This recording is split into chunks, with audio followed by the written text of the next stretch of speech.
మీరెందుకు దీన్ని అతిగా ఊహించుకుంటున్నారు? అసలు ఇందులో నా తప్పే ఉందంటున్నాను. మీరంటే నచ్చక మీ ఆయన మీ నుంచి విడాకులు కోరుకుంటున్నాడు. అది మీ తలరాత.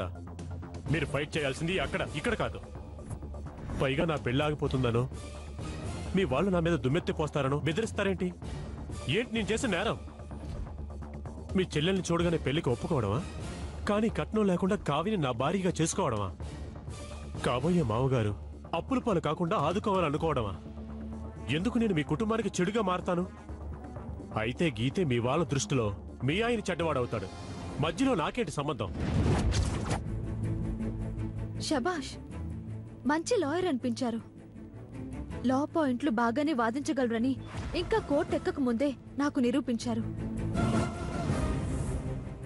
ఓడిపోవడమే తెలియని ఓ లాయర్ గారు ఇది చిన్న కేసని మీరు అనుకుంటున్నారు. నా దృష్టిలో కూడా ఇది చిన్న విషయమే అయ్యుండొచ్చు. కానీ మనం చిన్నదనుకునే ఈ విషయం రెండు కుటుంబాల పరువు ప్రతిష్టకు సంబంధించిన విషయం. మా అత్తగారి సంగతి పక్కన పెడితే మా వాళ్ళు అంత తేలిగ్గా తీసుకోలేరు సార్. అయితే మీరే ఈ నిజాన్ని బయటపెట్టి మా పెళ్లి ఆఫ్ చేస్తానని బెదిరిస్తున్నారా? నేను బెదిరించక ముందే మీరు తెలివిగా 5 లక్షలు తెచ్చిచ్చి అమ్మ సెంటిమెంట్ అడ్డం పెట్టి తొందరగా పెళ్లి జరిపించమని మా నాన్నని మీరు అడిగారని మర్చిపోతున్నారు. మీరు డబ్బు మా నాన్నకెందుకు ఇచ్చారో నాకు ఆ మాత్రం తెలియదనుకుంటున్నారా? అయినా ఇది నా చెల్లెలి పెళ్లి, నేనెలా ఆప్ చేస్తాను?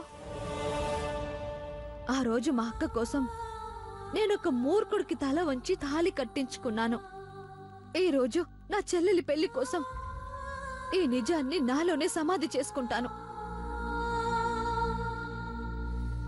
నేనేమైపోయినా పర్వాలేదు. నా జీవితాన్ని నేనే నిలబెట్టుకునే ప్రయత్నంలో అలసిపోయినా సరే ఆఖరి దాకా నేను పోరాడుతూనే ఉంటాను. అర్థమైందా? మా కావ్య మనసులోంచి ఇంకా పసితనం చెరిగిపోలేదు. దాని నవ్వులో ఇంకా అమాయకత్వం తొలగిపోలేదు. ఆ నవ్వుని, ఆ పసితనాన్ని ఎప్పటికీ అలాగే చూడాలని అక్కగా నేను కోరుకుంటున్నాను. నా కాపురం కూలిపోవడానికి మీరే కారణమని తెలిసిన రోజు అదేమైపోతుందోనని భయపడుతున్నాను.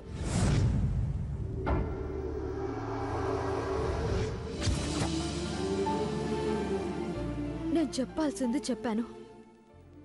మీరు ఈ కేసు వాదించడం మానేస్తే మా కుటుంబంలో మీ స్థానం, మీకిచ్చే గౌరవం అలాగే ఉంటుంది.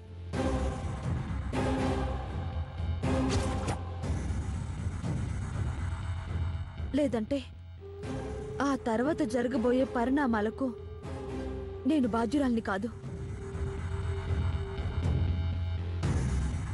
గుర్తుపెట్టుకోండి.